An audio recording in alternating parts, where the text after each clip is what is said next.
It's already hard to accept that my father-in-law passed away. But what my husband Bob said next left me completely shocked.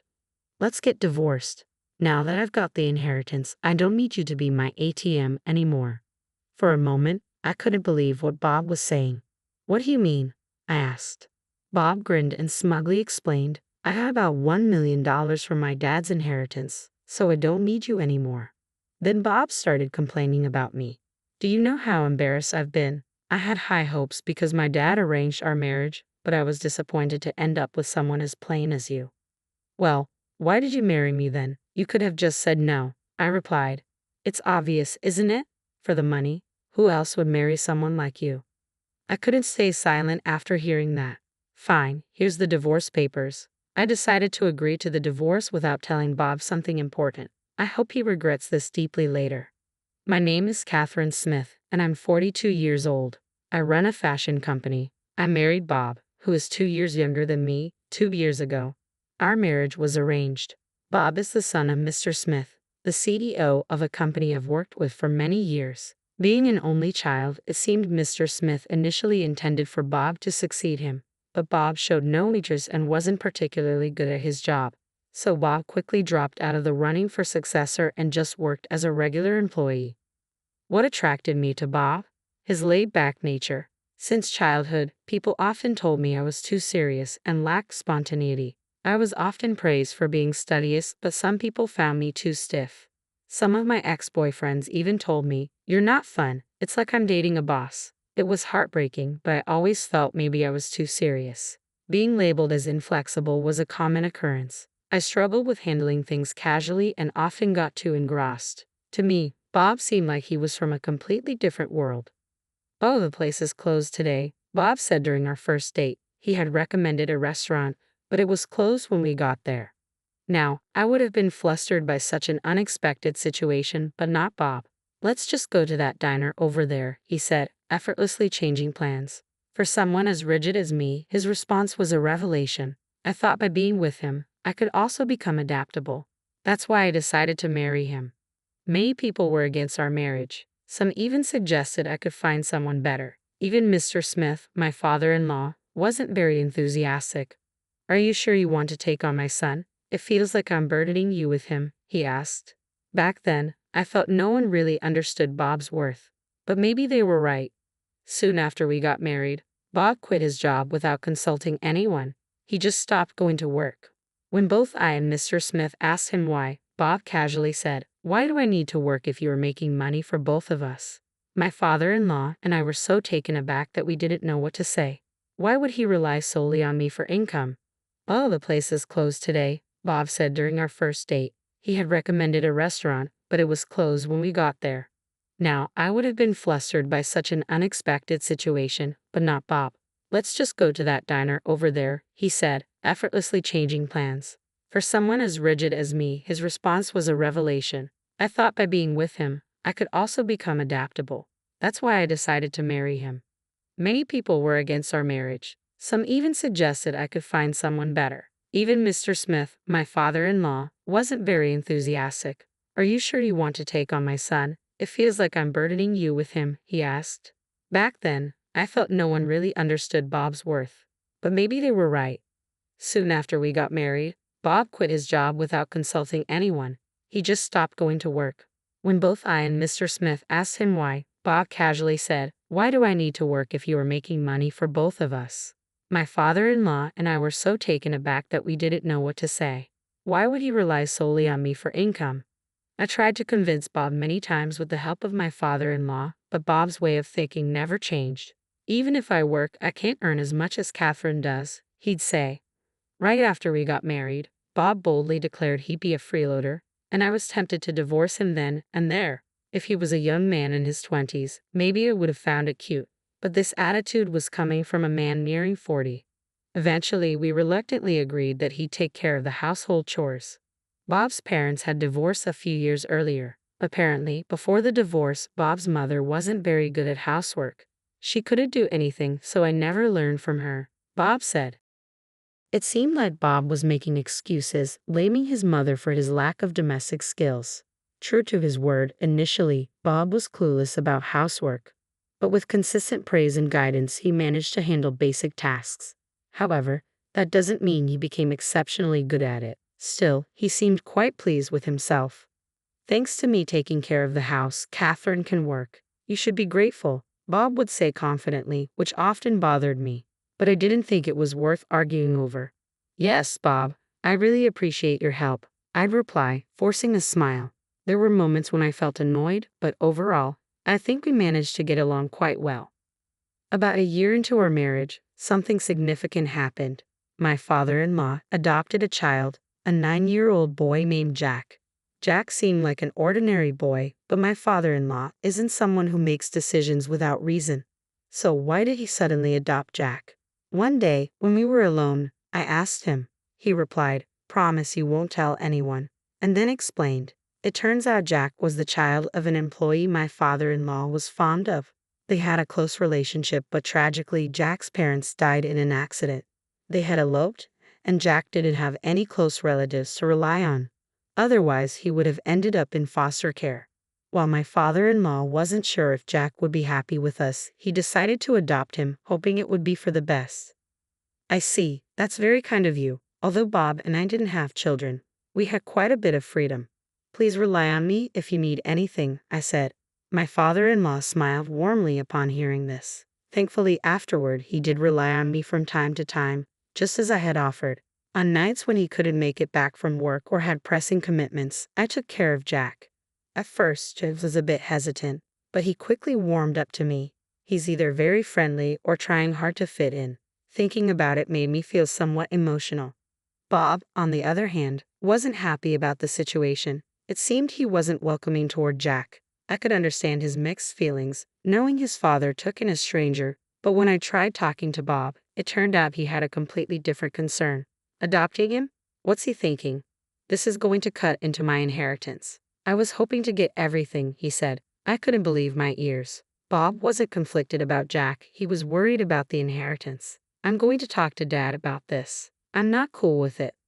One day, Bob said this and went to confront his father. When he returned after a while, to my surprise, he was in a strangely good mood. I cautiously asked a smiling Bob, "How did it go?" He replied, "Oh, it's all good. My share isn't changing." Huh? What do you mean? I asked. I always thought that even if someone is adopted, they still get the same stuff from family when someone dies. What's happening? Noticing I didn't understand, Bob explained proudly, "Dad's making Jack give up his right to get stuff when he's gone. It's because I'm his real son." I was surprised. Could the father-in-law who talked about Jack so nicely really be planning to give him nothing? Something seemed wrong.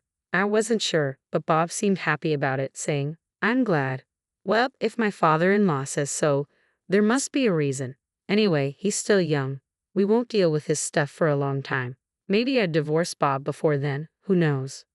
I was thinking about this casually, but things changed quickly. A year later, my father-in-law had an accident and didn't come back. I didn't expect to lose him so soon. I knew him longer than I knew Bob. He was a good man in his job and at home. Hearing the news was sad. I couldn't stop crying, feeling a deep sense of loss. My eyes were swollen, and my head hurt, but I made myself get ready for the funeral. Bob was supposed to be the one mourning the most, but he seemed distant, like he wasn't really feeling it. His dad had died suddenly. Maybe he was so shocked he couldn't believe it was happening. So, I took charge to organize everything for my father-in-law's farewell since Bob seemed distant. During the funeral, I held back my tears as best I could, but the hardest part was seeing Jack cry. Bob, on the other hand, didn't shed a tear. I found it strange. Instead of being sad, he seemed fidgety or even happy. Later, I figured out why. "Bob, something seems off with you. Aren't you sad about your dad?" I wanted to express my worry about his lack of tears, but his response surprised me. "Oh, I'm definitely sad, but I'm also kind of excited." "Oops, I guess I let that slip, huh?" He chuckled. "Come on, Catherine, Dad was the CEO, right? He must have left a lot of money. How much do you think he left behind?" I thought Bob was just lost in thought, but from before the funeral until now, he hadn't shown any grief for his father. He was smiling, thinking about the money he'd inherit. "What's gotten into you?" I exclaimed. "Well, think about it. We're divorced, and my mom isn't getting any of it. I'm his only real child. Jack, being adopted, won't get any inheritance, so it's all mine. You think I can't be happy about that? Bob had a smirk like he was about to burst into laughter any second. Seeing him like that made me want to slap him. That's how happy he looked. He was genuinely delighted deep down that my father-in-law had passed away. I can't believe it. Say whatever you want, I said, feeling like leaving right away. But before that, I had to talk to Bob about Jack. Since my father-in-law was gone, I'd asked Bob to let Jack stay with us for a while. If not, Jack might end up in foster care. I wanted to raise him myself. Jack, you're okay with taking him in? Bob surprisingly agreed. He smiled. Sure, Catherine. What you do has nothing to do with me anymore. Then he handed me a piece of paper. It was green, a divorce paper. What's this? I asked, confused. Let's get a divorce. Now that I've got the inheritance, I don't need my personal ATM anymore, Bob said coldly. For a moment, I couldn't grasp what Bob meant. Did he just call me an ATM and say I'm not needed anymore? What do you mean? I asked. Bob smirked proudly and told me I got around $1 million from my dad's inheritance, so I don't need you anymore. With this much, I don't have to work, I don't have to please you, and I don't have to bother with chores. Isn't it great? Bob exaggerated his excitement with big gestures. I was deeply shocked by Bob's behavior. The inheritance was money that came after my father-in-law's death, but Bob acted like he hit the jackpot. He didn't seem to mourn or remember my father-in-law at all. He was genuinely happy. But money can change people. It's common for folks to act differently after coming into a lot of money. Maybe Bob's just getting carried away by the huge sum. Calm down, Bob. Let's talk about this, I said, placing my hand on his shoulder. Bob shrugged off my hand and yelled at me angrily. Shut up, you boring woman. I only married you because my dad introduced us and you were a CEO. But I always felt suffocated with you. It's been hard for me. Bob went on, listing his complaints against me. I was so disappointed when I expected someone better from the arranged date my dad set up, but then ended up with someone plain like you, he continued. If that's how you felt, you could have just said no to the marriage. I never forced you or begged you to marry me. I shot back. I couldn't accept being painted as the villain. So why did you marry me then? If you didn't want to, you could have declined. It's obvious, for the money. Who else would marry someone like you? Bob mocked, laughing at me. Basically, he married me for my wealth, he admitted. It's been a while, so I guess it's safe to say. Bob started, revealing a shocking fact. I had a significant debt. My dad said if I changed my ways and devoted myself to you, he would pay it off. So of course, I would marry you. It meant he never loved me. He just married me for the money. Well, it wasn't fun, but thanks to you, I was saved. Thanks a lot.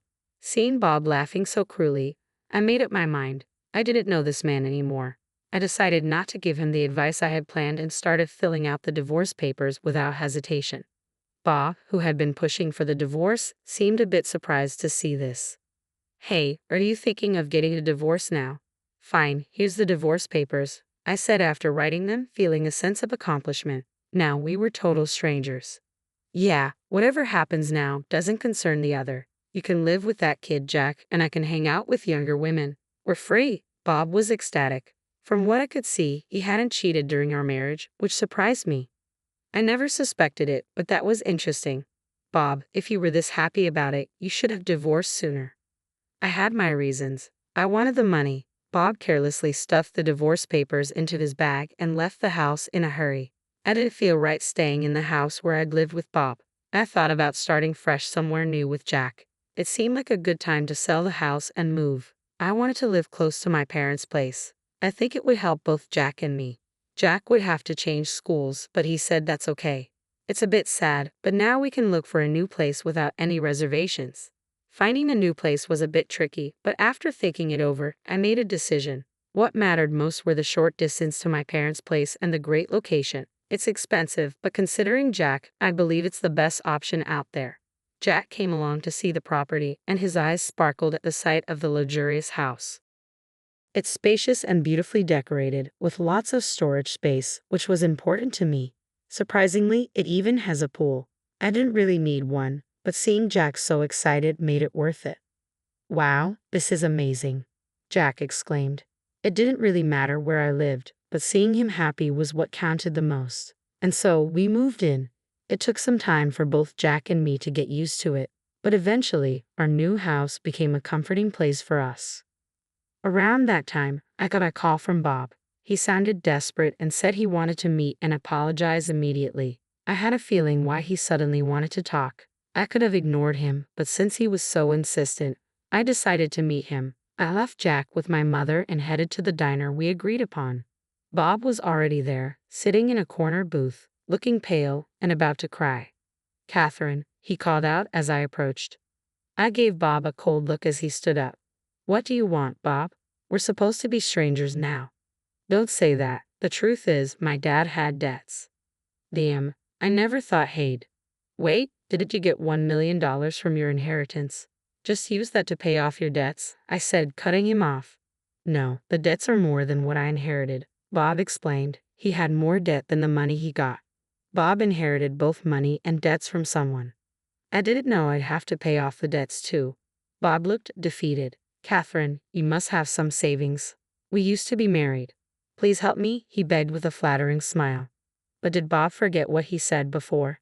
"After all the times you made me feel small, even calling me an ATM, why would I want to help you now?" It was bold of him to ask for help. He said he wanted to say sorry over the phone, but he hadn't yet. "You really regretted marrying me, huh? After everything you said, now you want help?" "Well, back then, I never thought I'd be in this situation," Bob tried to explain.